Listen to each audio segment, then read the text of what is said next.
Then the next is about your cadre preference. Well, generally speaking, the board does not ask questions on this column, cadre preference. Generally it is left. But if a candidate is asked question on this, that you may have difficulty in defending the preferences that you have indicated if you have gone strictly according to your personal choice. The home state, immediately what follows the home state are the neighboring states, thereafter the so-called well-developed states where you can have a cozy lifestyle. This is how that the columns are filled up in this item. And finally the northeastern states and Jammu and Kashmir and West Bengal and Kerala will appear at the bottom of the choice. And if you come and ask me after the interview call is received by you, sir, what can I answer? Nobody can help you. So what difference can you give for filling up such columns?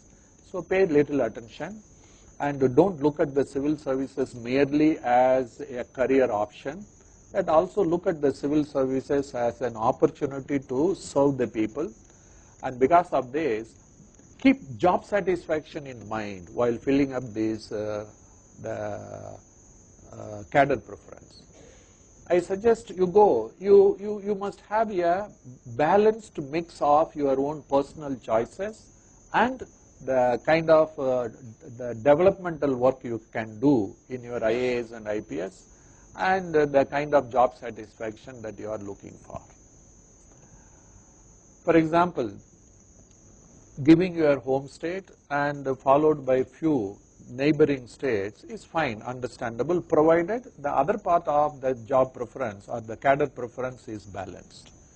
For example, generally speaking, I suggest you choose larger states like Rajasthan, Madhya Pradesh, then Chhattisgarh, etc., where that the opportunities to work in different areas will be much greater than working in smaller states like Haryana, Punjab, Himachal Pradesh. So prefer the larger states, one. Second is prefer states where there are a lot of opportunities for developmental works like Rajasthan, Chhattisgarh, Jharkhand, etc. And now that the gap between the gap among the various states is slowly closing down. Especially even now Bihar is not a bad cadre as it was thought to be about 5 years, 6 years, 7 years ago. So because of this, that look for the kind of work that you have to do. Moreover, in states like Chhattisgarh, you will become a district magistrate within 5 years after joining the service. And you can remain as a district magistrate for a longer period, 5 years or even more than 5 years and even 10 years. This is what some of our old students who come from Chhattisgarh tell us. And they are much more happier than when at the time the cadre was allotted to them. So because of this, these states are not very bad, that it is more in your mind. Moreover, I have seen candidates who get their own home cadre, they settle down very well in their home cadre. They marry a local girl or a local boy, they settle down very well. Children also settle down very well. They never seek a posting outside the state. They almost spend their whole career in the state. So they never go for any central government deputation or special bodies like the CBA or IB, etc. And because of that, their career growth and development is limited. Whereas the candidates who go to the so-called less attractive cadres like the Northeast, etc., they take the earliest opportunity to come out of the state and gain a lot of experience in the center. And just this afternoon, that one police officer of the 95 batch, he told me he had spent 6 years in Delhi. He comes from, he is from the north, but his cadre is in one of the southern states. He had spent 6 years in Delhi, and he said that I had already made my base for my next deputation to come to Delhi, where I will be holding positions of importance. I asked him how. He says that I have gained so much and my record speaks for itself, and based upon this that I will be preferred. So therefore that as part of your career growth and development you have to take few deputations outside your state, and that does not matter that if you are getting your home cadre or not. So don't be too conservative while filling up this form, especially while indicating the cadre preference for IAS and IPS. Be careful, some of the candidates show a huge difference of the preference between these two. Chhattisgarh, when it comes to IAS, will appear in the first 10 position, 7th position. Chhattisgarh, when it comes to IPS, will be at the bottom. So if somebody notices, you cannot give any satisfactory answer to this. Things are improving and things will improve, so be a little careful on those choices. Not just for the sake of taking the interview, I am suggesting you to be less conservative while choosing these cadres, but otherwise also in the long run you should enjoy your service. For these reasons that be more liberal in choosing these cadre preferences. Then the next is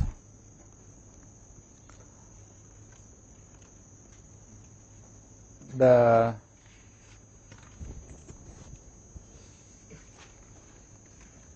cadre preference we have seen. By the way, while filling up the hobby column, the interview board will not ask you to produce any documentary evidence for the kind of hobbies and other details that you have written. No proof will be asked. Because of this, if you do not have any documentary evidence to show that you had pursued certain games or activities or the positions of the leadership that you have held, don't worry. If you can speak on all those issues, you can write. It is for even the clerical staff outside the interview board that it will not insist upon you to produce documentary evidence for the kind of details that you have written under the hobby column. So it's not necessary.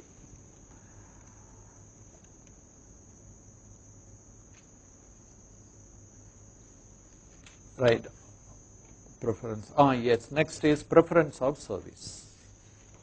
So what kind of service preference that you are going to indicate? Well, it is more personal.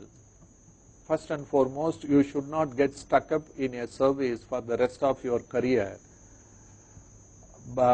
Just because that you want to choose non-controversial service preference to be safe in the interview. I think that you can be here little more personal in your choice of the preference of services. It does not matter.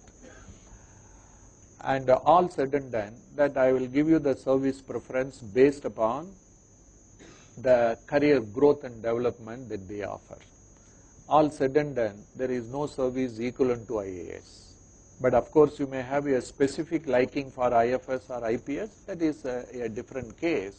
So in such cases that you can go according to your own personal choice, but otherwise that I will indicate my preference of services based upon which you make your own changes and write them down.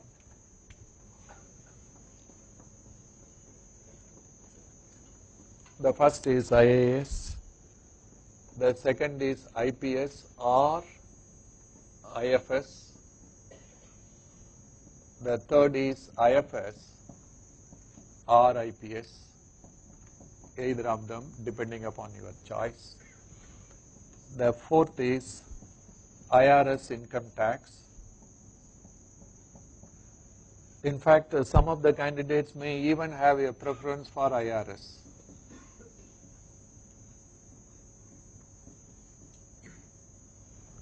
Especially if you are looking for a 9 to 5 kind of job. Oh, you have come, right. All right, that we have an expert, Mr. Satish Jadhav. He belongs to details about these services as well. So then I will ask him to explain this part to you. So after I am done with your questionnaires, so then let him take it up. Then the last issue that I wanted to discuss, Yes, fine. I have completed all my discussions. In case if you have any questions to ask, then please ask the question. Yes?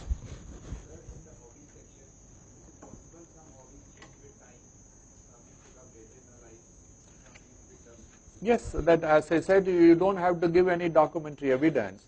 So the hobbies of recent interest can also be written. What is important is you must be able to engage the board effectively for 5 minutes or so when questions are asked on your hobby column.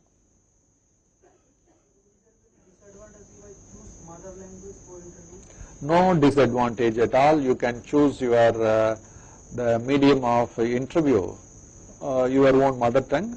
Only thing is that your interview will be held more towards the end of the interview period. That's all. Otherwise, it's fine. In most cases, if the interview is going to be in a vernacular language other than Hindi, the interview will be held invariably in English only. But you will be allowed to use that a mixture of Hindi and English. Yes? No, there is no need for you to submit any documentary evidence in support of your work experience. As I said, general candidates have to submit 2 documents that are mandatorily, and the reserve candidates have to submit 3. Apart from this, that it is your option. If you don't attach documents, that it will not be asked. The interview board 100% will not ask for any documentary evidence for whatever you have written. The clerical staff will insist upon checking up 2 or 3 documents. The others are optional. Even the clerical staff will not insist upon those documents. Yes? Pardon? Suggestions, if you don't want to write that, you can leave them blank. Yes. It's not, it is only in rare cases the chairperson is likely to get into your questionnaire when he is bored with the interview. So he has been sitting there for quite long, then he might start digging into this. Otherwise, they don't generally look into your questionnaire. Yes? Yes, that if you, especially if there is a foreign service officer sitting as a member in the interview board, he may get even offended. Sir, if the employment duration is just 3 to 4 months, would it be a good idea to mention? Yes, yes. Now look, for example, if there is a noticeable gap after you have completed your graduation, even 2-3 months of work experience can be filled up, because it does not matter for how long you have worked, but what it matters is that how much you can talk about that work experience and how well you can talk about that work experience. That is more important. Even if you have worked for just only 1 month in an organization, and if there is nothing else to fill up in this work experience column, better fill it up. Somebody participated in games and won the medals also. So should he fill both the entries or first one? Well, you know, yes, for example, the second column is game sports. The 4th column is extracurricular activities, including the sports that you have played or the sports in which you are interested. If you have too many items to mention, it is here that you can mention sports at one column and the other details in the other column. Yes.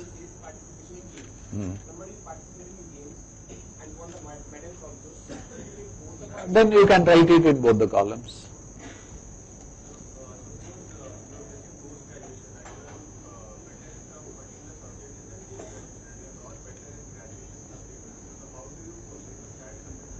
For example, the item number 16.3 in the DAF, it gives you space for you to fill up that post-graduation degree details. So you can fill it up. You fill up both of them.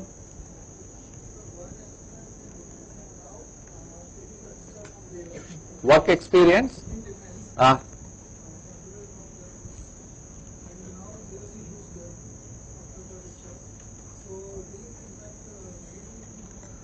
Now look, for example, if there is a huge gap after you completed your graduation or you have not taken up any job for too long a period, etc., they will create some negative impact. But what is important is, if your interview otherwise goes well for half an hour, that this disadvantage is something like adding 0 to the left of a number. It will not have much impact. For example, if you have a number 100, whereas if you don't answer the questions for half an hour well, it will be like adding 0 to the right of the number. It will have a multiple impact. So because of this, that so long as you handle the interview time of half an hour well, these factors are not very important. Candidates who appear before the interview board in the fag end of their age limit. So these are all the things. Initially they may have some negative view about that, but it all depends upon how you handle the interview. Yes? Yes, you can give work preference even if it had been abroad. Anywhere you have worked, you can mention. Yeah, you can give. In case if you give cadre preference for a state other than your home state as the first preference, you will never be considered for your home state. If you are from UP, for example, but if you indicate Madhya Pradesh as your first cadre preference and second cadre preference as UP, you will never be considered for UP. If you do not indicate your home state as the first preference, first cadre preference, you will not be considered for your home state. No. There is, in fact, that some of them may appreciate that you want to work outside your state. Yes?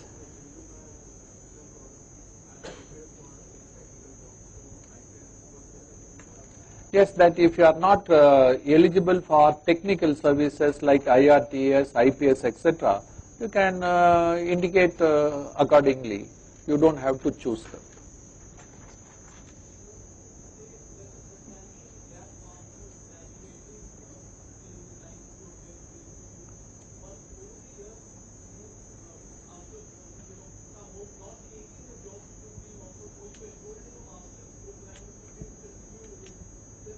Yes.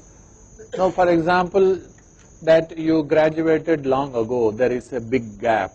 Second, that you joined post-graduation course and did not complete it. And third, that the job offers came but you did not take them up. So all of them cumulatively may create problems for you. And because of this, that in the employment column, even as I said, even if you have done a job for a very short period, you write it. However, one word of caution, as a general rule, do not write your job experience in a coaching institute in the job column. As a general rule, please don't write it, because I have seen the reaction of the board to such candidates has not been very positive. So if you have 2-3 job experiences to mention, but then if this coaching institute experience is one of them, you can leave them out.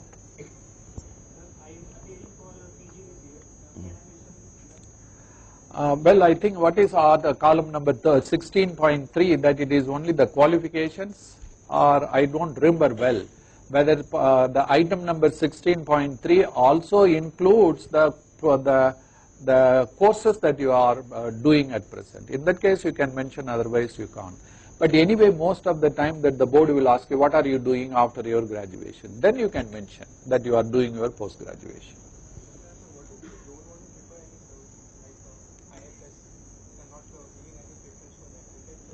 I think it is 00 that you have to mention. 99, you have to mention 99. Well, as I said that, for example, if you have a certificate in French language, but you have not mentioned IFS anywhere at all, the board may ask you that you have the qualifications, why you have not. But if you give some valid reason, it doesn't matter.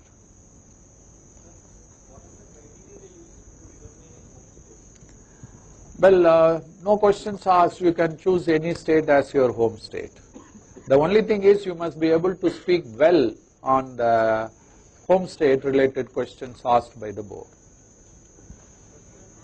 I have been born and brought up in Jharkhand, but my caste belongs to Bihar. Is that No, it does not matter. You can live anywhere in the country, but you have to go back to your the state. Which one you want to write, Bihar or Jharkhand? Don't write both of them, but you can write one of them.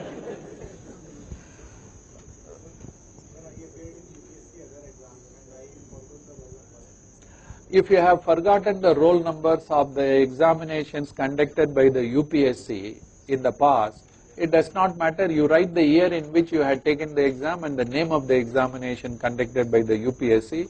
You may not have to write your roll number. Huh?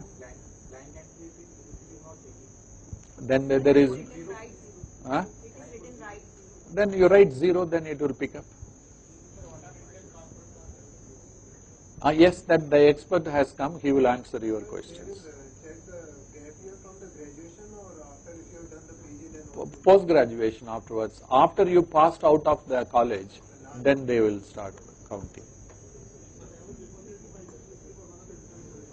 Pardon?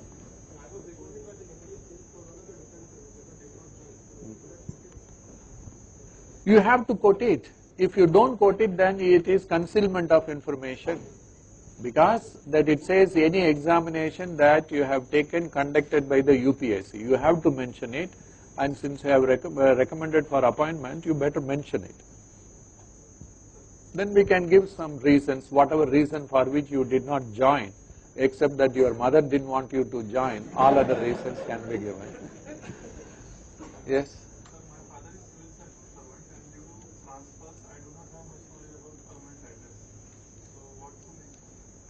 So then the present address for correspondence can be written as permanent address as well.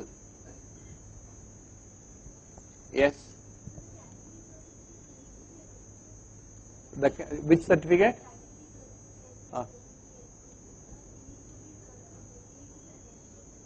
Self-attestation will do, or attestation by a gazetted officer. Any of them will do. Which one? Internship. If you have been paid salary, yes. Otherwise, internship is part of your curriculum, the academic course. I think you should not mention it.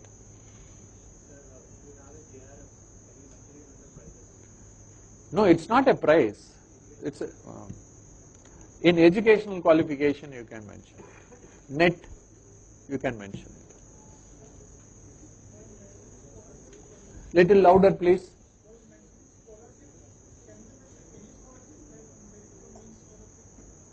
Yes. Mention if you have too many scholarships, as I mentioned earlier, select the best of them and write 2 or 3. You can mention merit cum means scholarship. Yes. Oh yes, that especially if the NGO has been doing a good job in the public domain, you should mention it. Well reputed NGOs, but have you done a good job there? Then you, then you can mention it. Yeah. That in what domain that the NGO has been active? Rural development. That you mentioned that working with an NGO in the rural development sector. Be more focused. Give the details. Hide. You don't want to mention. Bond problem. Well, you know, as a rule, I won't like you to lie and or to conceal things, because you should not do it according to the UPSC form. Be careful. Then you resolve it. That is better than doing something else in filling up the form. Yes, the post-interview police inquiry may lead you to the your earlier employer. You may have to go and set the things right.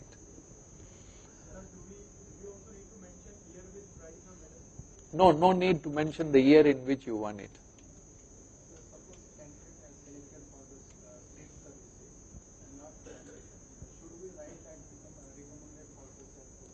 No, that is not conducted by the UPSC.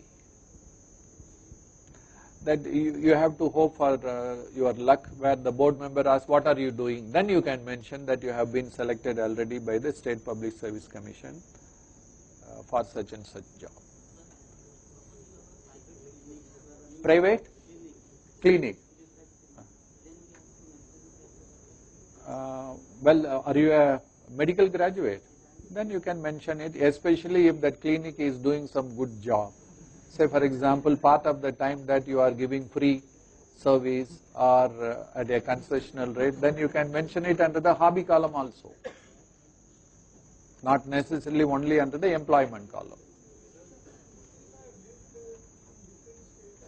If you can mention any of them. As I said, that nobody asked for documentary proof to show why you prove that this is your home state. You will be judged on the basis of the answers you give to the questions on the home state. Huh? For cadre allocation also, you can give any preference. There is no problem. If you mention state X as your home state, and if you do not indicate state X as your first cadre preference, you will not be considered for your home state at all.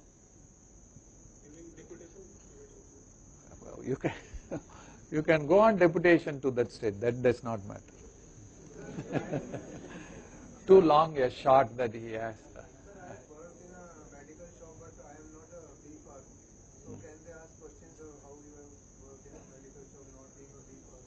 Well, yes, about your technical qualifications they may ask, and you can give reasons that it was not a technical job as such you have done. You can justify it. All right then.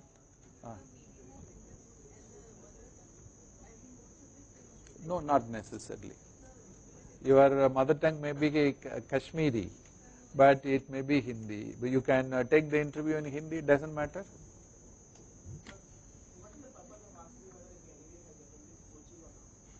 I do not know, maybe they don't have any other question to ask, or they suspect you that you had attended coaching. Your answers are all very well structured. They have already heard this answer many times earlier.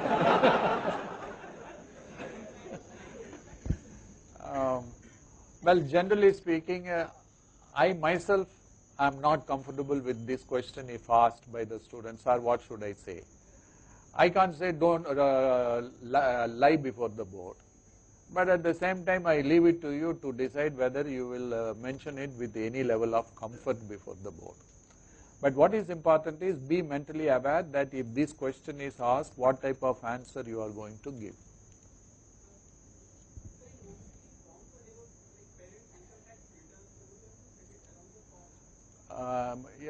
You have to attach a copy of the photocopy of the income tax return of your parents. Huh? Yes, yes.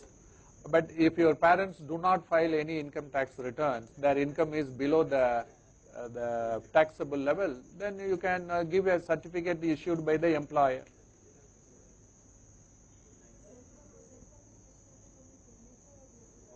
Signature, your signature.